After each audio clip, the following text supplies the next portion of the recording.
자, 이번 시간에는요, 전산세무 2급 118회, 우리 이론 문제는 다 같이 풀어봤고요. 이제 실무 파트, 실기 파트 시험을 여러분들하고 한번 풀어보도록 하겠습니다. 자, 여러분이 그 홈페이지에서 다운받은 기출문제 보시게 되면, 여기에 그 118회 전산세무 2급 수업용 데이터 있죠?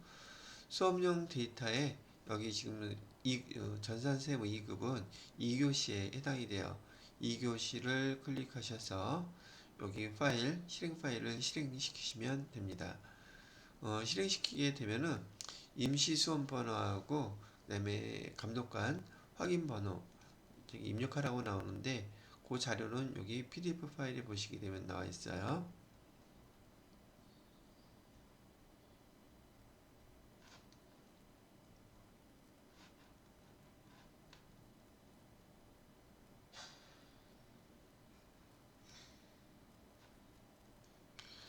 자, 기출문제 실행 방법이라고 되어 있고 전산세무 2급 여기 나와 있죠.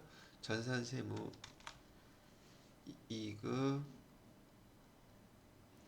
여기 2교시 그 다음에 전산세무 2급 우리가 이제 프로그램 실행을 시키려면 여기 임시 수험번호 하고요 여기 감독관 확인번호 요거를 입력해 주셔야지 이 프로그램이 실행이 된다는 거 가르쳐 드리는 거예요.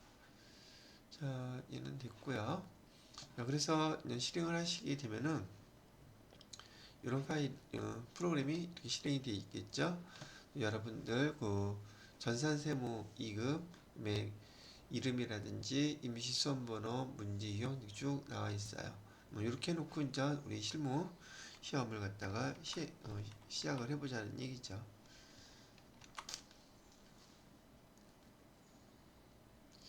자, 1번 문제 우선 여기 회사가 우리 회사는 중동상해라고 되어 있죠. 그죠? 여기 중동상해 회사 똑같이 되어 있고요. 그 다음에 전자제품 도소매 및 제조 및 도소매업을 주로 영위하는 중소기업이라고 가르쳐주고 있네요. 사실상 이런 내용들이 문제 풀다가 되게 필요하고 중요할 때가 있어요. 법인, 중소기업, 주식회사, 제조 뭐 이런 것들이죠. 자, 문제 1번부터 하나씩 해보도록 합시다. 자, 1번 문제는 일반 전표 입력하라는 문제가 나와 있고요. 첫 번째 1월 5일 거래에 대해서 영업부에서 영업부 필요하죠. 비용 문제가 나오면 800번대 비용을 써야겠구나 라고 알고 계셔야 되기 때문에 거래처와의 관계를 유지하기 위하여 거래처와 식사했대요. 거래처와 식사하고 국민카드로 결제했다고 얘기하네요. 요 분기 어떻게 입력하냐는 뜻이겠죠. 그러면 여기 차변에 여기는 지금 기업 업무 추진비 그죠? 그 다음에 800번대로 해야 되겠죠. 판관비 800번대 금액은 47만 5천원 이렇게 하고 대변에는 미지급금이죠. 카드로 결제했으니까 미지급금 그 다음에 거래처는 카드사 해가지고 47만 5천원 뭐 이렇게 입력해 주시면 첫 번째 거래에 대한 입력이 마무리가 되겠습니다. 그럼 저도 입력을 해볼게요. 여기다가 제가 여러분들 요거 따라오는 거 이렇게 어렵지 않게 하기 위해서 먼저 분기부터 해드리고 입력을 그 다음에 하니까 입력할 때 따라 하셔도 되고 분기할 때 여러분이 입력을 해보셔도 됩니다. 차별에다가는 기업 기업 업무 추진비 800번대로 해주셔야 되고요. 금액은 47만 5천원. 자, 대변에다가는 미지급금이라고 있고 카드로 결제했을 때는 거래처 반드시 카드 써주셔야 된다는 거 이렇게 입력해 주시면 되는 문제예요.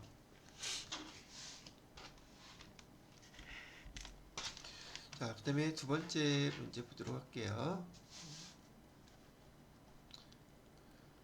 두 번째 문제는 여기 4월 30일 거래고요. 2023년 귀속 법인세 신고 시 결손금이 발생하여 2023년에 원천 징수된 이자 소득에 대한 원천 징수 금액 15만 원을 보통예금 계좌로 환급을 받았대요. 단 관련 계정 과목을 조회해서 입력하기로 한다라고 되어 있죠. 자, 지금 이 상황에서는 결손금이 발생했다는 것은 지금 2023년에 결산을 했더니 우리가 결손 단기 손실이 났다는 뜻이죠.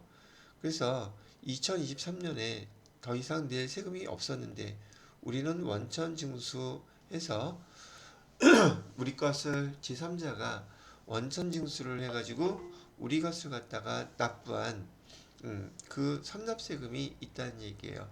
그 선납세금이 보통예금 계좌로 입금이 됐다는 얘기죠.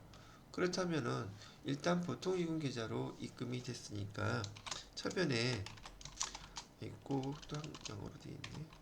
차변에 보통예금이라고 해주시면 되겠고, 보통예금으로 15만 원은 입금이 됐는데 이거는 우리가 처음에 우리 회사의 것을 금융기관이나 다른 곳에서 원천 징수해서 세금을 납부를 미리 했다는 뜻이잖아요. 그때 우리는 세금을 원천 징수당해서 세금을 낸 것을 선납세금이라고 해놨을 것이고, 이 선납세금이 다시 우리 회사로 들어온 거예요. 선납세금 낼 필요가 없었던 거죠. 왜? 우리 이번에 결산을 했는데 결손금이 발생했기 때문인 거죠. 그래서 얘를 선납세금으로 납부했던 거 환급받았을 때 선납세금이라고 기록할 수 있는지 그 내용을 이해하는지 물어보고 있는 문제라는 얘기죠. 되셨죠? 자, 그러면 이렇게 그대로 한번 입력을 해보도록 할게요. 날짜는 4월 30일이고요. 4월 30일 차변에다가는 보통예금에서 입금을 했고요. 금액은 15만원. 대변에다가는 선납세금.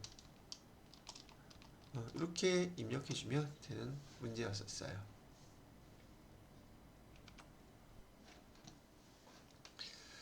자, 다음 3번 문제를 보도록 할게요. 3번 문제는 뭔가 봤더니요. 거래일자는 8월 14일 거래고요. 당사의 주식의 안정적인 수급을 위하여 보통주 5천주, 주당 5,500원, 액면가 주당 5천원짜리라고 하네요. 감자하고 대금은 보통예금 통장에서 지급했다고 합니다. 자, 지금 이 8월 14일 거래는 이제 자본거래에 해당되는 것이죠. 감자를 했다고 했으니까 감자를 했다고 하면은요, 여러분들이 차변에 자본금이라는 계정이 반드시 나와야 된다고 기억을 하셔야 된다는 얘기죠. 우리가 주식을 발행하면 요거 써드리기 전에 주식을 우리 회사의 주식을 발행했다고 하면 발행은 증자라는 뜻이고요. 지금 이렇게 원래는 발행된 주식을 사들여서 소각을 하면 요거를 감자라고 해요. 근데 소각이라는 개념이라서 쓰지는 않고 그냥 감자했다고만 얘기를 해주는 거란 말이죠. 증자일 때는 자본금이 증가하는 거니까 대변에다가 자본금 무조건 쓰셔야지 되고요. 지금처럼 감자에 따르면 자본금을 감소시키는 거니까 차변에 자본금을 반드시 써줘야지 돼요. 그리고 또 하나 알아야 될 것은 지금 이렇게 자본거래와 관련돼서 자본금이라는 계정을 금액을 쓸 때는 금액을 쓰는 것이긴 한데 반드시 주식수 곱하기 액면가액의 금액으로만 자본금을 표시하셔야지 돼요. 자본금은 이렇게 쓰기로 약속을 했으니까요. 그래서 여기 자본금 감소했다 그랬는데 감자했다 그랬는데 자본금은 주식수가 5천주이고요. 그 다음에 액면가액 5천원이라고 그랬었죠. 그러면 5천주 곱하기 5천원 하게 되면 5천주 곱하기 5천원 하게 되면 2,500만 원이 자본금이 감소를 했다고 이렇게 표시를 해 주셔야 된다는 얘기죠. 자, 그리고 우리가 유통되고 있는 주식을 사올 때 얼마 줬다 그러면 주당 5,500원을 줬다고 얘기를 하고 있어요. 그죠? 그래서 얘는 유통되고 있는 주식을 우리가 사올 때 썼던 돈, 그 돈을 보통이금에서 이체해서 줬다고 얘기를 하고 있단 말이죠. 그러면 5,500원에 5천주 계산을 하게 되면 2,750만 원이라는 금액을 보통이금 통장에서 이체해서 줬다는 얘기가 되는 거예요. 그런데 지금 이 차이나는 금액을 우리가 써보게 되면은 우리가 자본금을 감소시키면서 돈을 더 많이 썼죠. 얼마를 더 많이 썼느냐 하면 250만 원을 더 썼네요. 그래서 얘를 우리 계정을 쓸 때는 감자를 하면서 차손 손실을 봤다. 그래서 감자차손이라고 250만 원 맞죠? 250만 원 이렇게 써주는 게 요 상황만 보면 맞는데 감자 이렇게 진행하기 전에 벌써 예전에 감자 했을 때 대변에 감자 차익이라고 하는 그 금액이 180만 원 이만큼 있었다고 지금 얘기를 해주는 거예요. 자본거래에서는 우리가 지금 자본거래를 했을 때 감자 차손이 나온다고 계산을 계정을 쓰잖아요. 근데 먼저 번에 거래에서 감자 차익이 이렇게 있었다고 자본력에 잔액이 남아 있잖아요. 그러면 이 잔액부터 먼저 사용해서 없애주셔야지 되는 거예요. 바로 감자 차손이라고 해서 250만 원을 써주면 안 되고 감자 차익 얘부터 먼저 상기시켜서 없애줘야 된단 말이죠. 그래서 여기다가 감자 차익 180만 원을 먼저 이렇게 없애주고 그 다음에 나머지 차액 걔가 감자 차손이 된다는 얘기죠. 250만 원에서 요거는 70만 원이 감자 차손이 되겠네요. 그래서 요 거래에 대해서는 사실상 그 자본거래 설명해 드릴 때 모든 자본기정 여기 매도가는 증권 평가 이익도 만약에 매도가능 증권 평가 손실이 있었으면 걔부터 상기시켜주고 그 다음에 얘를 갖다가 적용시켜야 됩니다. 뭐 이런 식으로 얘기했던 거죠. 자본거래는 이 방법이 다 똑같아요. 그래서 감자 차익이 있었다면 이번 거래에서 감자 차손이 발생했다고 전액 감자 차손 처리하는 것이 아니라 감자 차익이 있던 거 얘부터 먼저 상기시켜서 상기 처리해서 없애주고 나머지 차액을 감자 차손으로 기록해야 된다. 이렇게 기억을 해 놓으시면 된다는 얘기죠. 그럼 날짜를 8월 14일 날짜로 해서 이거 그대로 분기를 여러분이 입력해 주시면 되겠습니다. 자, 날짜는 8월 14일로 해주시고요. 차변에다가는 자본금은 2,500만원, 그 다음에 감자 차익 180만원도 먼저 상기해서 없애시고 나머지 금액이 감자 차손 이렇게 70만원. 자, 이 금액 전체를 갖다가 보통예금에서 이체를 해줬다고 이렇게 표시를 해주셔야 된다는 얘기예요. 자, 그렇게 설명을 해드리고요. 그 다음 문제 4번 문제를 보도록 하죠. 자, 4번 문제는 거래일이 10월 1일이고요. 하나의 상품 매입 주식회사 하나의 상품 매입대금 1억 9,700 전액을 외환은행의 외화 보통예금 통장에서 송금하여 결제하고 수수료는 현금으로 지급하면서 다음과 같은 거래 계산서를 받았대요. 단 수수료는 판관비로 처리하며 하나의 전표로 저기 처리하시오라고 되어 있네요. 그죠? 자, 그럼 날짜는 일단 10월 1일로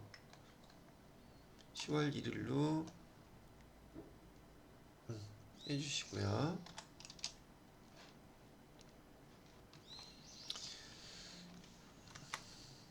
자, 상품 매입 대금이라고 했으니까 우리가 그 외상 매입금을 좀 갖고 있는 거겠죠? 그죠? 그러면 차변에 여기다가 써놓을게요. 차변에 외상 매입금을 갚는 거고 거래는 여기 하나라 그랬죠. 금액은 얼마? 1억 9,700 이렇게 해주시면 되겠고요. 그 다음에 여기 지금 금액을 보니까 1억 9,500으로 보통이금에서 결제를 해준 거네요. 그죠? 그러면 우리가 보는 바와 같이 대변에 뭐 환율이 있어도 뭐 상관없죠. 보통이금 원화로 우리가 결제한 거니까 보통이금에서는 1억 9,500을 이렇게 결제를 했다는 뜻이겠네요. 그죠?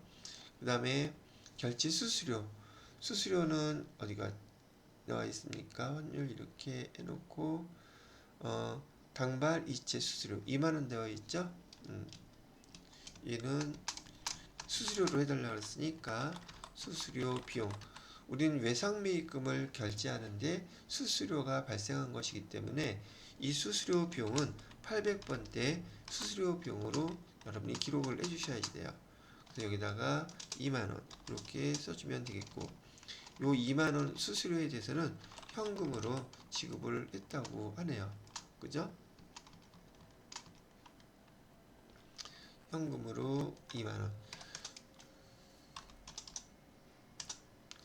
자, 그런데 여기서 하나 주의해야 될 게 있어요. 지금 여기 보통예금에서 1억 9,500을 갖다가 지금 결제를 해주게 됐었는데 그 외화 금액으로 상품 매입 대금이 1억 9,700이었다고 얘기하는 것은 외화로는 15만 달러였었던 얘기예요. 15만 달러인데 여기 상품을 갖다가 매입할 당시에 상품 매입 대금이 1억 9,700이었다면 1억 9,700을 15만 달러로 나눠보세요. 1억 9,700 나누기 15만 달러로 하게 되면은 뭐 환율이 이렇게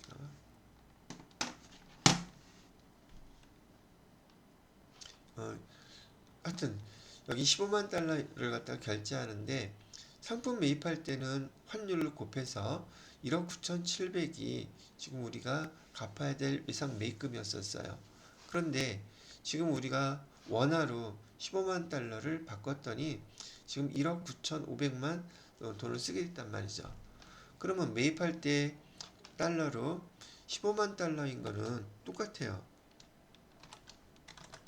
15만 달러는 금액이 동일한데 이 금액을 환율로 계산했을 때는 1억 9,700이었는데 지금 지급할 때 보니까 보통예금 통장에서 15만 달러를 환전했더니 1억 9,500만 원이 나온다는 얘기죠. 그러면 외상매입금이 환율의 변동에 따라서 지금 우리가 돈을 더 적게 쓰면서 15만 달러를 결제를 했단 말이죠. 이렇게 환율에 의해서 실제로 결제를 할 때 환율 차이에 의해서 우리가 이익을 보게 되면 이를 갖다 우리는 외환 차익이라고 부른다는 얘기죠. 그 외환 차익이 얼마가 생겼느냐? 200만 원이 이렇게 생겼다고 얘기를 하는 것이죠. 그래서 지금 얘는 환율 차이예요.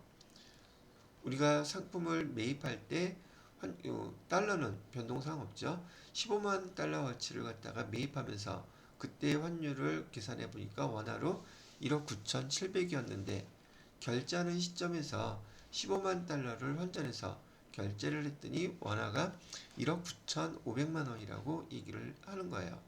그러면 요 200만 원 차이 나는 것은 환율이 떨어졌다는 뜻이겠죠. 지금 여기 환율은 1,300원인데 여기 1,300원보다 환율이 더 높았을 거예요. 높았던 환율이 이만큼 떨어졌다는 얘기죠. 지금 계산기로 한번 두들겨 봤더니 이때 1달러당 환율이 1억 9,700을 15만 달러로 나눴더니 1,313.3333 이렇게 나와요. 그런데 결제해주는 이 시점에서의 환율은 1달러당 1,300원이라고 알려주고 있으니까 환율이 그만큼 떨어진 거죠. 그래서 우리가 외환 차익이 생긴 거예요. 환율이 올라가게 되면 외환차 손이 생기겠죠. 대변에. 지금 이 문제 같은 경우 글쎄요. 여러분이 이런 환율과 관련된 문제를 뭐 많이 접하는 것들이 아니어서 좀 약간 어렵다, 낯설다라고 생각하실지는 모르겠는데요. 그러니까 외국 수출이라든지 수입하는 그 회사들에서 이 거래는 아주 빈번한 거예요. 그래서 이런 내용으로 이렇게 우리가 달러를 갖다 환전해서 결제할 때 외상매입금으로 잡아놨던 금액보다 원화 금액이 더 떨어지면 외환 차익이라고 쓰는구나. 만약에 환율이 더 높아졌으면 외환 차손이 발생하겠구나. 이렇게 판단을 하시면 돼요.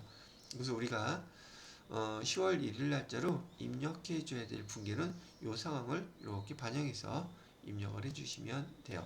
날짜는 10월 1일 날짜로요. 그래서 차변에 차변에 외상 매입금 해주시고 거래처는 하나, 금액은 1억 9,700을 해주시고요. 그 다음에 또 차변에다가는 수수료 비용 아까 2만원 있었죠. 수수료 비용 800번대로 판매 수수료가 아니라 800번대 수수료 비용으로 해가지고 2만원 해주시고 대변에다가는 보통지급에서 1억 9,500 해줬고요. 그 다음에 현금으로 수수료 2만원 냈고 나머지는 외환 차익이라고 규정을 써셔서 200만원 이렇게 해주시면 되는 문제라는 뜻이에요. 자, 그 다음에 5번 문제를 보도록 할게요.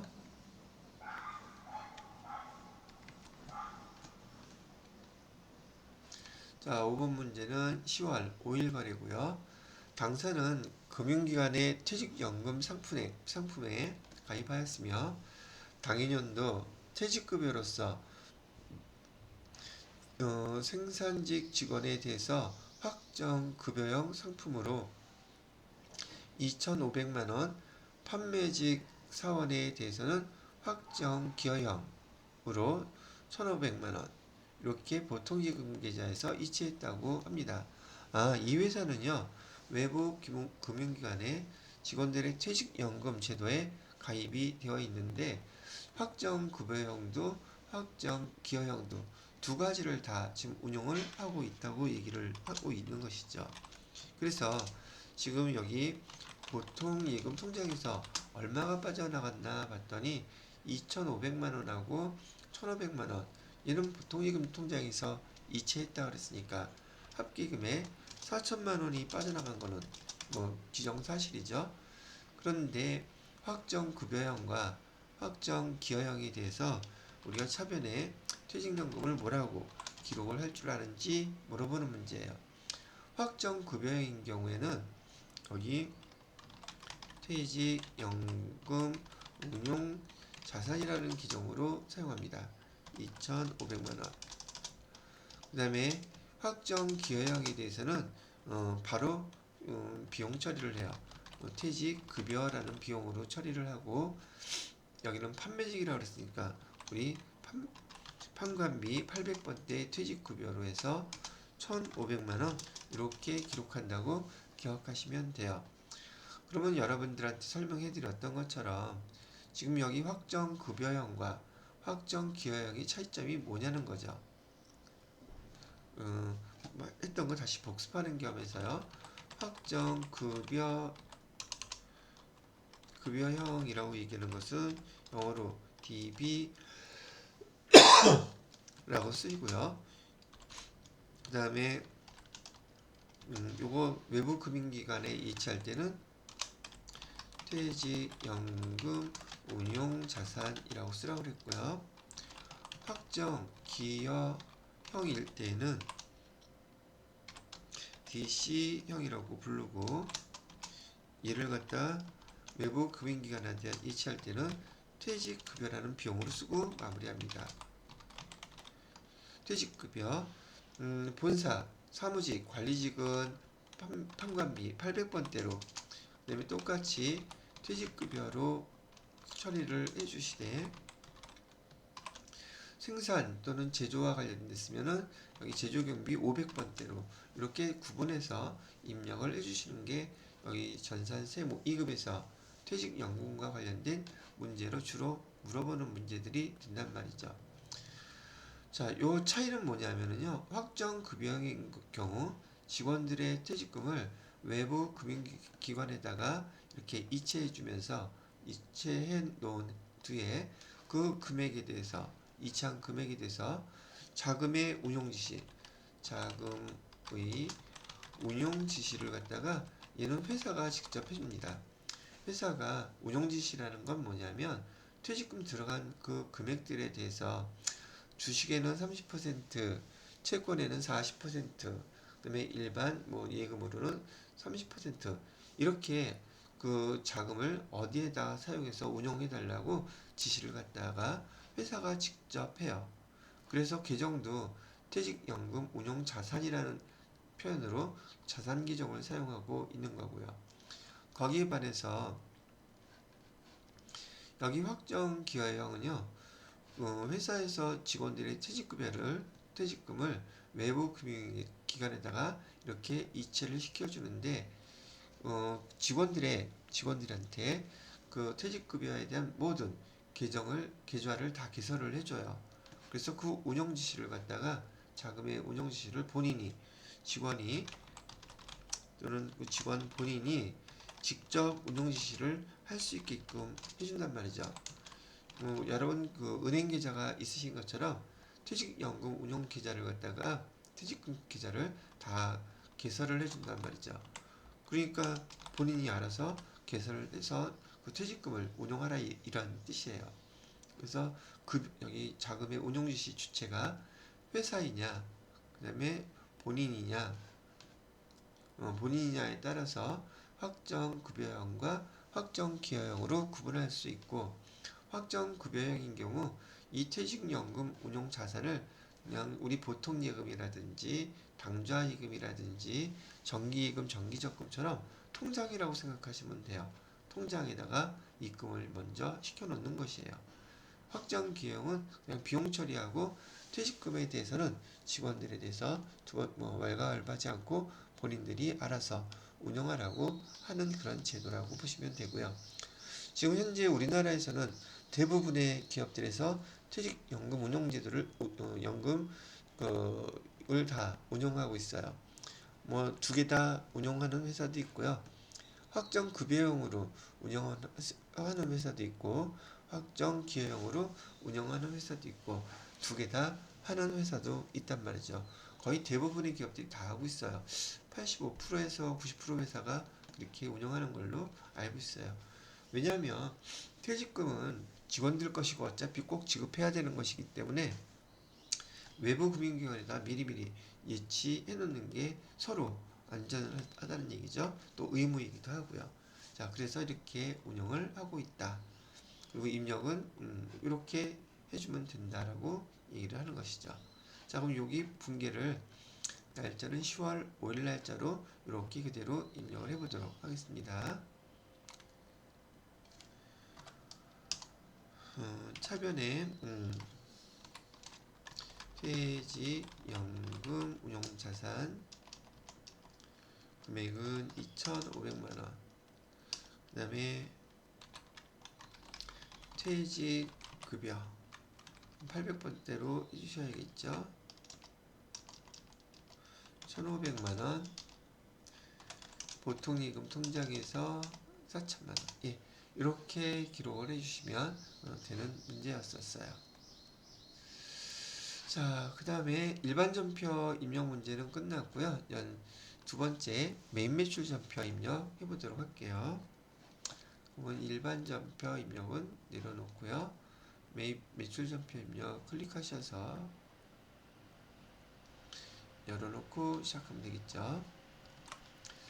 자, 거래 날짜는 1월 6일로 되어 있습니다. 새로 출시한 상품 홍보를 위하여 판매 부서에서 광고 대행사인 방방곡곡에게 홍보물, 영상 콘텐츠를 제작을 의뢰하여 배포하고 전자세금 계산서를 받았다고 합니다. 얘는 매입이 되겠죠. 매입에서 증빙서류가 세금계산서이니까 부가세 유형 코드 번호는 51번 사용해서 이 내용을 입력해 주시면 될 것 같아요. 자, 대금은 2월 말일에 지급하기로 했다 그러면은 미지급금이 되겠죠. 그죠? 외상매입금 아니에요. 광고 대행 수수료를 아직 주지 않았다는 뜻이니까요. 그럼 1월 6일 날짜로 이 내용을 그대로 입력해 보도록 할게요. 날짜는 1월 6일이고요. 자, 부가세 유형은 매입 세금계산서는 불공사항 아니니까 51번 과세라고 해주시면 되겠죠. 그 다음에 품목은 써있는 대로 광고 대행 수수료라고 해주시면 돼요. 공급가액은 160만원. 자, 그 다음에 거래처는요, 방방곡곡 세금계산서 받았고 분기는 혼합분기를 해주셔야겠죠. 원재료가 아니라 얘는 뭐라고 써야 돼요? 광고 선전비라고 써야 되겠죠. 광고 선전비 800번대로 해주셔야 됩니다. 자, 그 다음에 대변에다가 돈을 지급하지 않았으니까 미지급금에서 176만원 이렇게 해주면 됩니다. 이렇게 어려운 난이도의 문제는 아니었고요.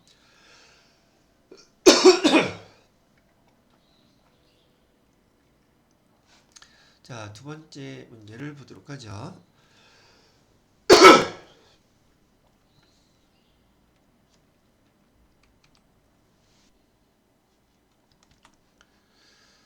자, 날짜는 2월 2일 거래로 붙어 있죠.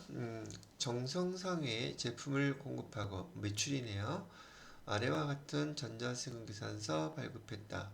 뭐 별다른 내용 없으니까 얘는 11번 과세에서 해당되는 내용들을 입력해 주면 되겠네요. 대금은 계약금으로 받은 2천만 원과 그다음에 정성상회가 배서 양도받은 한일무역 발행 약소금 6천만 원과 그다음에 보통예금 3천만 원으로 지급받았다. 그냥 밑에 분기를 해주실 때요. 내용은 자 차변에 좀 이따가 쓰기로 하고요. 자 대변에 우리가 지금 제품을 파는 거라고 얘기를 하고 있잖아요.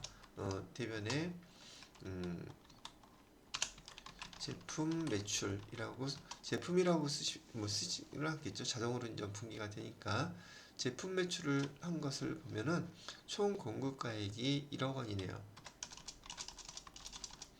자, 그 다음에 제품 매출 밑에 부가세에 해당되는 거 부가세 예수금이라고 해서 1,000만 원 이렇게 분기가 될 거는 뻔하죠. 자동 분기가 되는 거니까. 우리 회계는 말씀해드렸다시피 기브 앤 테이크예요. 우리가 준 게 있으면 받은 게 있어야 되겠죠. 그 받은 것 중에서 계약금으로 받았던 거는 선수금으로 해놨었겠죠. 계약금, 선수금 받았던 거 이제 정산을 해야 되니까 선수금으로 받았던 거 거래처 여기 써주시고요. 그다음에 금액은 2천만 원은 선수금으로 받았던 거요 빼주시고 그다음에 어음을 갖다가 정성상회가 갖고 있던 받으러음을 우리한테 넘겨준 거예요. 즉 다른 거래처 한일무역으로부터 받았던 그 어음을 우리한테 준 거고 그 어음을 우리가 지금 그 제품을 공급하는 정성상에서 발행한 것이 아니라 한일무역에서 발행했던 어음을 우리한테 준 거란 말이죠. 뭐 그렇다 할지라도 우리가 받을 어음이라고 쓰는 건 똑같아요. 다만 거래처가 어디 가야 돼요? 정성상회가 아니라 한일 무역이라는 곳으로 반드시 거래처를 기록해 주셔야 된다는 얘기죠. 그 어음은 얼마? 6천만 원 등등 이렇게 써 있다는 얘기고요. 그 다음에 나머지 금액은 보통 예금으로 지급을 받았대요. 보통 예금을 해서 나머지 차액 금액이 얼마인가? 1억 1천 중에서 8천을 빼게 되면 3천만 원 되겠죠. 그죠? 3천만 원 이렇게 분계를 여러분이 만들어서 입력을 해주셔야지 된다는 얘기예요. 되셨죠? 그래서 여기서 주의해야 될 것은 배서형도 받았다고 하면은 이 거래처가 다르다는 거. 거래처를 여러분이 정성상황 여기 정성상회가 아닌 한일무역으로 바꿔줘야 된다는 것만 주의를 좀 해주시면 될 것 같으네요. 실무에서도 이런 거래들은 흔하게 자주 벌어지는 상황들이라고 얘기를 해드리는 것이고요. 자, 그러면 날짜 2월 2일 날짜로 입력을 해보도록 할게요. 2월 2일 유형은 매출이니까 11번 과세, 품목은 플라스틱 제품이라고 써놨고요. 공급가액은 1억 원, 거래처는 정성상회. 자, 세금계산서 발급해줬다고 했어요. 그 다음에 분계는 혼합분계를 해주셔야겠죠. 그러면 제품 매출, 부가세 예수금은 공급가액 세액이 자동으로 분계가 되어 있는 상태고, 그 대가로 우리가 받은 것은 선수금, 먼저 계약금 받았던 거 상기시켜서 없애줘야 되겠죠. 금액은 2천만 원. 그 다음에 차변에다가 바드럼을 했는데 여기 정성상회가 아니라 아까 얘기했던 한일무역으로 바꿔주셔야 된다고요. 한일무역 금액은 6천만 원이라고 했고요. 그 다음에 마지막으로 나머지 금액은 보통예금 계좌로 이체가 됐습니다. 이렇게 우리 증빙서류 세금계산서에서 나와 있는 그 거래처가 다를 때는 이 거래처 계속 쓰고 있잖아요. 다를 때는 이렇게 여러분이 바꿔서 입력해 줘야 된다는 거 다들 잘 알고 계실 거라고 생각은 해요. 이렇게 입력을 해주시면 되는 문제였었어요. 됐죠? 자, 그 다음에 세 번째 문제를 보도록 할까요? 거래 날짜는 4월 18일이고요. 대안으로부터 수출용 원재료 공급가액은 500만 원 매입했대요. 그 다음에 구매 확인서에 의해서 영세율 전자세금계산서를 발급받았다 하니까 매입 파트에서 영세율은 52번, 부가세 코드 번호가 52번이죠. 그 다음에 대금은 4월 18일 현재 지급되지 않았으니까 외상매입금으로 하면 되겠네요. 그죠? 이건 쓸 것도 없이 바로 입력을 해보도록 할게요. 날짜는 4월 18일로 해주시고요.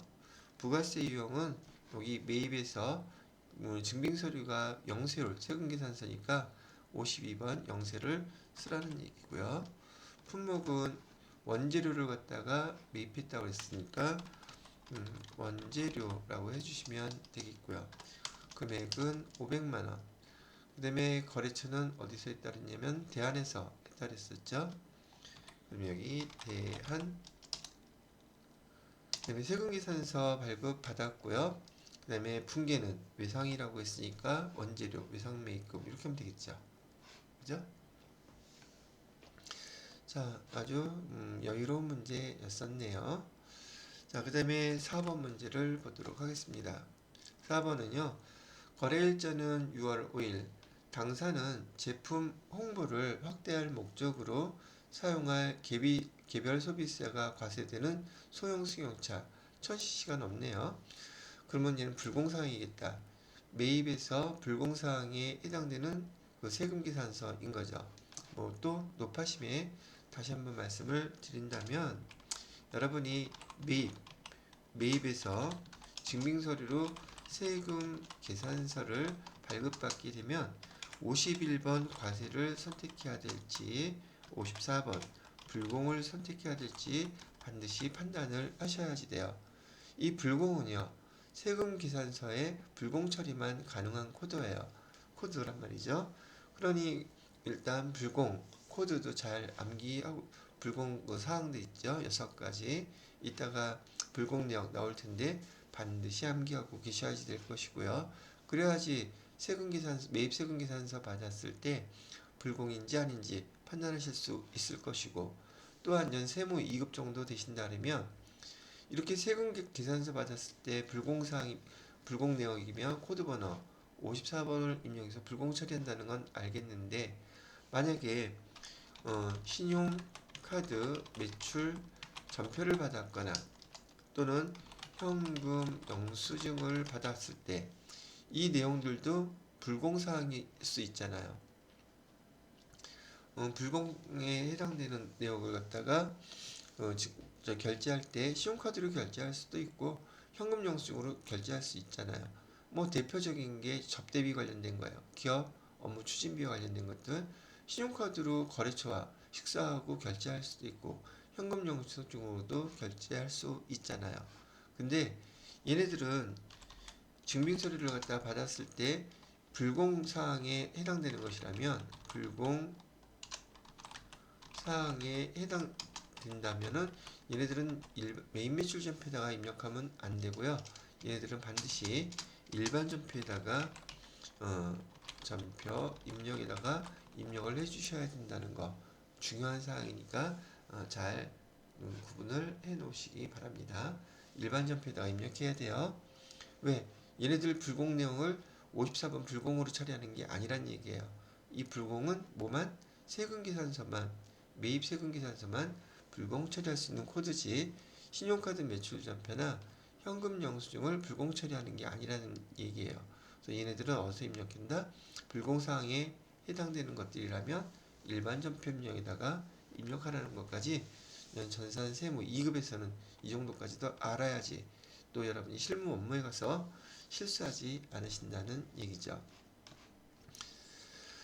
자, 소형 승용차 2000cc를 달러 자동차에서 구입하고 전자세금계산서 수취하였다. 불공 입력해야 되겠네요.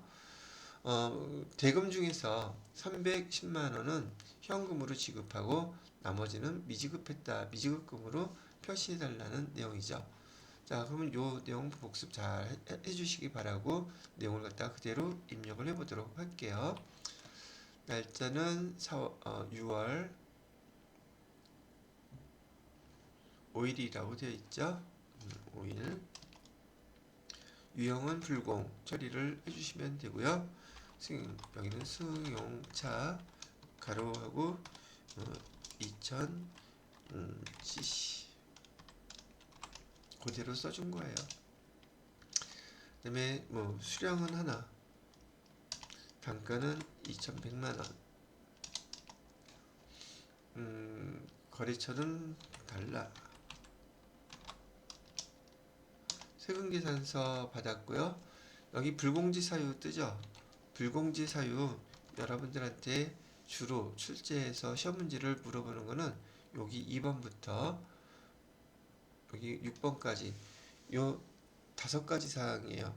얘까지 필요해서 6가지 사항이라고 했지만 실기에서 여러분들한테 입력하라는 것은 요 5가지 내용 중에서 하나를 시험 문제 낸단 말이죠.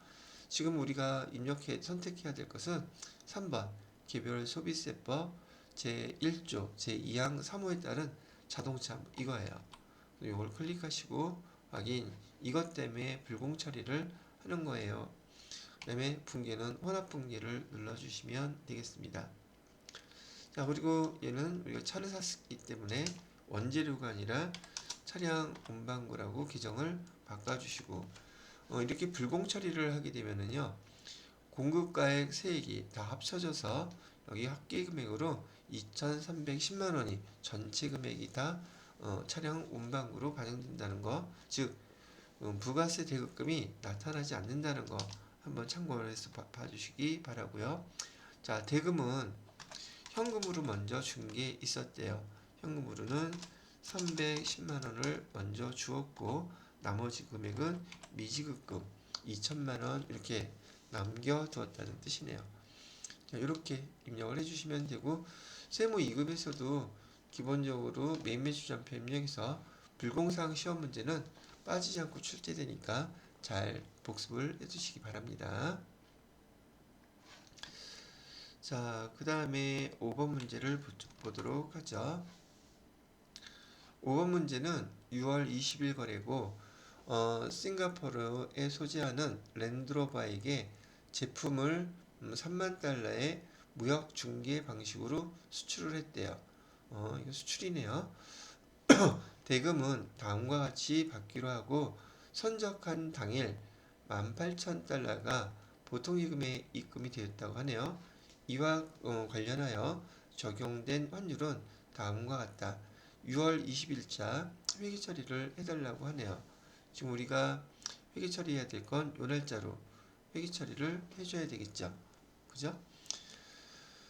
자, 총 3만 달러라고 하면은 우리가 지금 제품을 보냈으니까 얘도 똑같이 우선 부가가치세 관련된 자료를 메인 매출점표에다가 입력할 때는 이 거래는 지금 직수출 중개무역이라고 아까 중개무역 방식이라고 설명을 하고 있잖아요. 그러니까 이 직수출 부가세 유형을 16번 직수출이라고 입력을 하시면 될 거고요. 그럼 영세율 적용 사유가 나오겠죠. 적용 사유를 여러분이 선택하게 될 때 여기 해당되는 중개무역이라는 거 나온 걸 선택해 주시면 돼요. 중개무역 방식. 그 다음에 여기 회계 처리는 지금 매출을 제품을 갖다가 직수출을 한 거니까 대변에 직수출 금액부터 금액을 써놓도록 하죠. 대변에 제품 매출. 제품 매출은 지금 우리가 3만 달러 지금 달러로 지금 받기로 했는데 원화로 계산해야 되잖아요. 그래서 선적일 날에 환율을 쓰는 거예요. 여기 선적일 날 환율은 1800 어디죠? 20일 날 환율 요거죠? 1200원.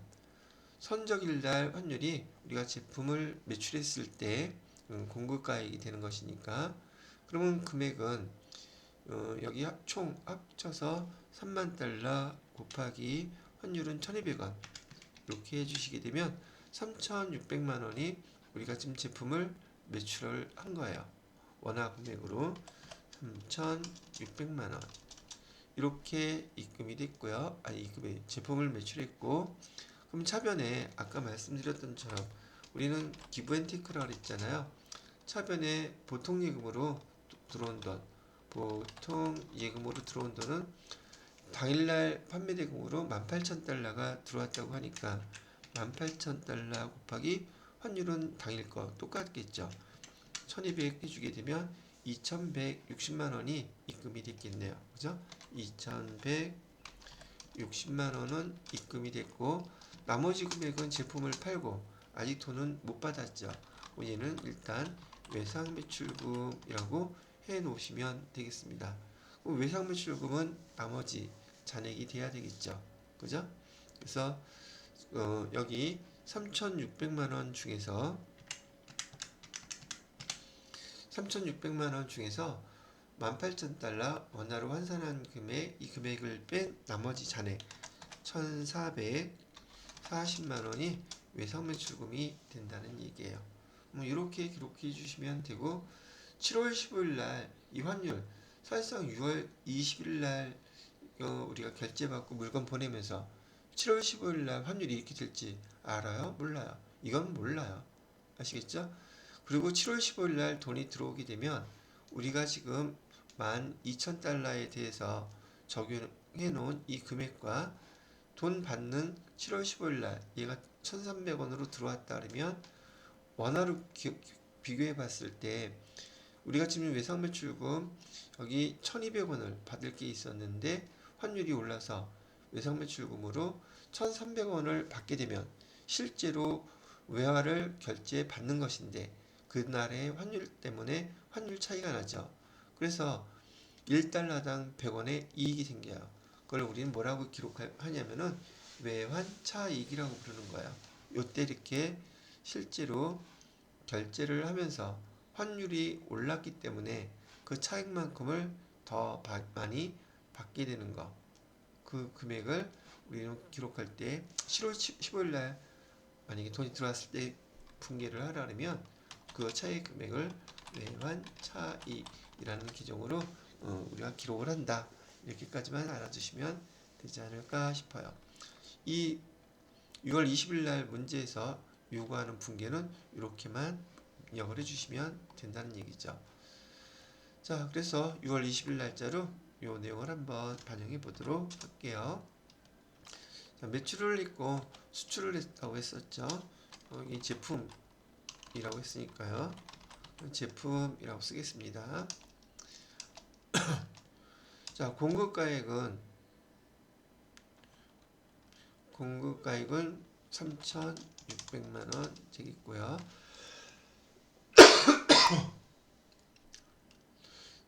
자, 거래처는 랜드로버. 그 다음에 016부분에서 F2 눌러보시게 되면은 여기 중개무역이라고 2번 나와 있죠. 요거 골라주시면 돼요. 수출신고번호는 문제에서 제시되지 않았으니까 통과. 그 다음에 혼합분계를 눌러주시고 제품 매출 3,600만원 됐고요. 차변에 보통예금 계정으로 들어온 것은 2,160만원. 나머지는 외상이라고 했으니까 외상 매출 의무로 나머지 차액 1,440만원 이렇게 기록해 주시게 되면 마무리가 된 거예요. 자, 여기까지 해서 두 번째 문제 메인 매출 전표 입력까지 같이 입력을 해 보셨고요. 3번 문제는 부가가치세 신고와 관련된 그 부속 서류들 작성하는 문제가 되겠어요. 요거 잠깐 쉬었다가 이어서 설명을 해 드리도록 할게요.